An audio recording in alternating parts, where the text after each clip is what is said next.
Hier ist der Beweis, dass es kein Spiel war. Part 2 zu Cicada 3301. Während alle dachten, es sei nur ein Hackerrätsel, tauchten plötzlich GPS-Koordinaten weltweit auf. Menschen fanden an diesen Orten echte Poster mit der Zikade und einem QR-Code. Die Jagd war im realen Leben angekommen.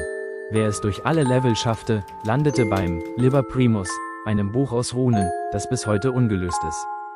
Einige Gewinner berichten von geheimen Foren, in denen sie an Projekten für die Netzfreiheit arbeiten sollten. Dann wurde es still. Ist Cicada 3301 eine Elitegruppe von Genies oder eine gefährliche Sekte? Was glaubst du? Schreibe Rätsel in die Kommentare, wenn ihr die gruselige Theorie der Gewinner wissen wollt.